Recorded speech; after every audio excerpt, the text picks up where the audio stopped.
Hello everyone, my name is Gaurav और आज मैं एक ऐसा टॉपिक आपसे शेयर करने वाला हूं जो कि बिहार बोर्ड के जितने भी बच्चे इस बार एग्ज़ाम देने वाले हैं उसको बहुत हेल्प करेगा एग्ज़ाम में।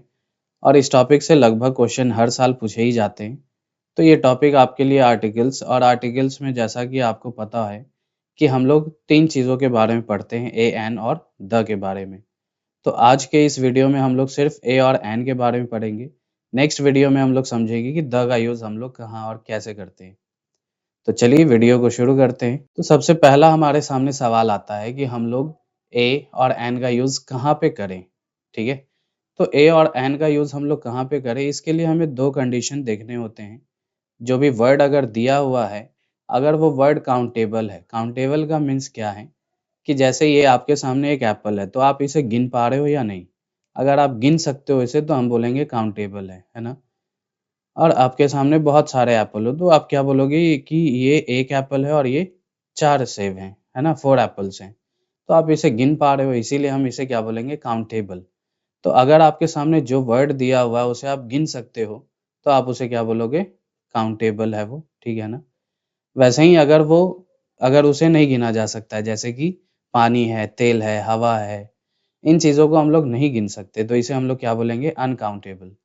तो हमें याद रखना है कि ए और एन का यूज़ वहीं सिर्फ़ होता है जहाँ पे हम लोग उस चीज़ को गिन सकते हैं, यानी कि वो काउंटेबल होगा तभी। दूसरा कंडीशन है कि हम लोग जो शब्द अभी हमने जिसे देखा कि वो काउंटेबल है या नहीं, क्या वो सिंगुलर भी है? अगर वो गिनने में सिर्फ़ 1 आता है, जैसे अभी आपके सामने सिर्फ़ 1 एप्पल है, ठीक है ना? तो हम इसे सिंगुलर कहेंगे और अगर 1 से ज़्यादा वहाँ पे हो, जैसे यहाँ पे 4 सेब हैं, तो इसे हम लोग प्लूरल कहते हैं, ठीक है? तो ए और एन का कंडीशन क्या है यूज़ करने का कि वो काउंटेबल होना चाहिए और साथ ही साथ सिंगुलर भी होना चाहिए, ठीक है? तभी हम लोग वहाँ पर ए एन का यूज़ करेंगे, नहीं तो हम लोग ए एन का यूज़ नहीं करते हैं।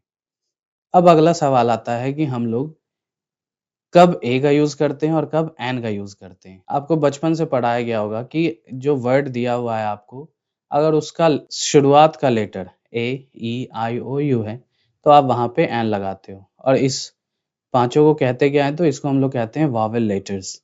बट हम लोग अभी क्या करते हैं कि इसके अनुसार ना होके वॉवेल साउंड्स के अनुसार ए एन का यूज़ करते हैं।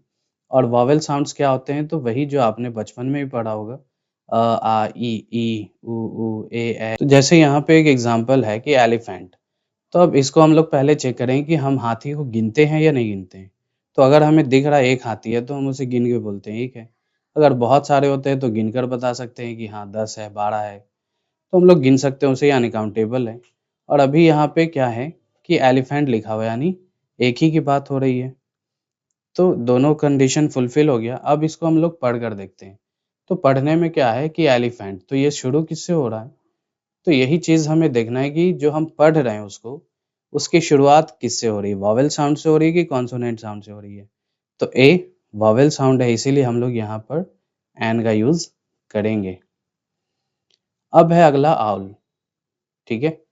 तो पहले वही, ये काउंटेबल है या नहीं? तो गिन तो सकते ही हैं और साथ में ये सिंगुलर भी है।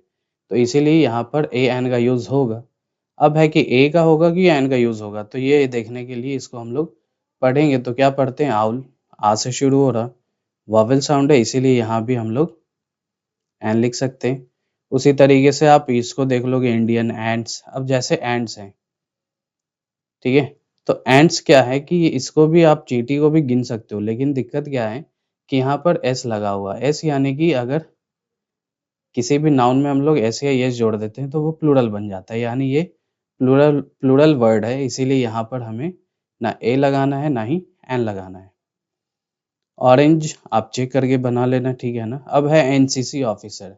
इसमें बहुत बच्चे गड़बड़ करते हैं कि क्या है कि इसे हम लोग, अब ये देखने में तो क्या है कॉन्सोनेंट लेटर है, बट अगर आप पढ़ कर देखोगे ना तो ये क्या पढ़ते हैं एन, है ना? ठीक है, इसीलिए। और दूसरा कि अगर हमें इसे चेक करना हो पहले, तो ऑफिसर को तो हम गिनते ही हैं, ठीक है? और कितने ऑफिसर की बात हो रही है? तो एक ही है इसीलिए सिंगुलर भी है। अब इसको हमने पढ़ कर देखा तो क्या आ रहा है? एन, ए आ रहा है और ए वॉवेल साउंड होता है इसीलिए यहाँ पे एन एनसीसी ऑफिसर।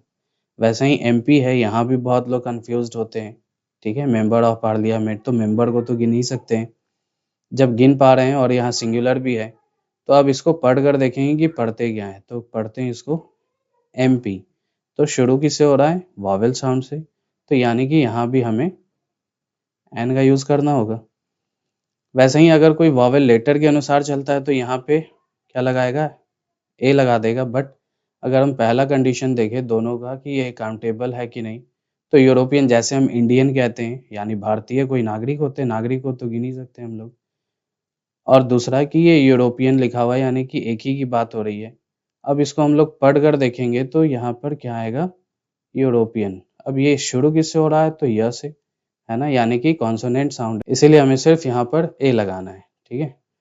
वैसे ही होली रिवर, आवर, ठीक है? तो आप इसको भी चेक कर सकते हो कि अब जैसे नदी, इसको भी देख लेते हैं। तो नदी को तो गिनते ही हैं, है ना? कितनी नदी है, नहीं है। तो काउंटेबल तो है ही, साथ में सिंगुलर भी है। अब इसको अगर हमें लगाना हो एएन, तो हमें इसके अनुसार ना लगा के, इसके आने वाले पहले शब्द के अनुसार लगाते हैं, जो कि है होली, ठीक है? तो होली शुरू किससे हो रहा है? ह से, इसीलिए यहाँ पे वॉवेल साउंड से आगे क्या है? कॉन्सोनेंट साउंड है, इसीलिए यहाँ पर सिर्फ ए आएगा। जबकि यहाँ भी देखिए एच से शुरू हो रहा है, लेकिन इसको अच्छा गिनते तो हैं ही, है ना? आवर, घंटा को तो गिनते ही, कितने घंटों से हम पढ़ रहे हैं, नहीं पढ़ रहे हैं। साथ में ये सिंगुलर भी है, तो ए या एन का यूज़ तो करना ही है।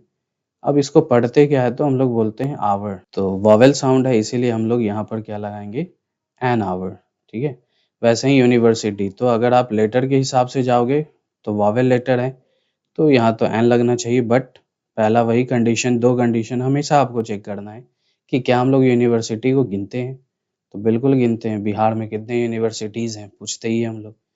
तो बिना गिने तो बताएँगे नहीं। तो काउंटेबल है दूसरा कि एक ही यूनिवर्सिटी की बात हो रही है, इसीलिए यहाँ पे ए या एन का यूज़ तो करना ही है।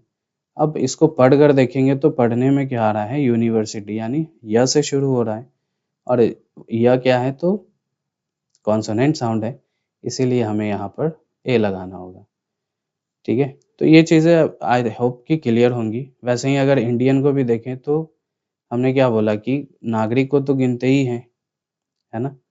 और यहाँ पे जब काउंटेबल है और सिंगुलर भी है, तो ए या एन तो लगेगा ही। अब अगर इसे हम पढ़ कर देखें तो क्या पढ़ते हैं? इंडियन, ई से शुरू हो रहा, इसीलिए वॉवेल साउंड के कारण यहाँ क्या लिखना होगा? एन। वैसे ही ऑरेंज है, काउंटेबल भी है, सिंगुलर भी है। पढ़ क्या रहे हैं? ऑरेंज, है ना? वॉवेल साउंड आया इसीलिए एन। तो आई होप कि आपको ये चीज़ें क्लियर हो गई होंगी, ठीक है? तो वो 2 कंडीशन आपको पहले चेक करना है कि ए, एन का यूज़ करना है या नहीं करना है, ठीक है? अगर करना है तो कब ए, कब एन, वॉवेल साउंड अगर रहता है तो एन, अगर कॉन्सोनेंट साउंड है तो ए। वॉवेल साउंड्स क्या थे? तो वही अ, आ, ई, ऊ, ए, ओ, ये सारे वॉवेल साउंड हैं और इनके अलावा जितने भी क से लेके ज्ञ तक आप जानते हो, इन सभी को हम लोग कॉन्सोनेंट साउंड कहते हैं। तो आई होप कि इस वीडियो से आपको कुछ जानकारी मिली होगी। तो अगर आपने इस वीडियो से कुछ भी सीखा है तो प्लीज़ इस वीडियो को लाइक करें और हमारे चैनल को सब्सक्राइब करें। और इधर के जितने भी एग्ज़ाम्पल हैं वो आप बनाकर कमेंट में आप शेयर भी कर सकते हैं हमारे साथ, ताकि पता चल सके मुझे कि आपको कितना समझ में आया है। तो मिलते हैं नेक्स्ट वीडियो में। धन्यवाद।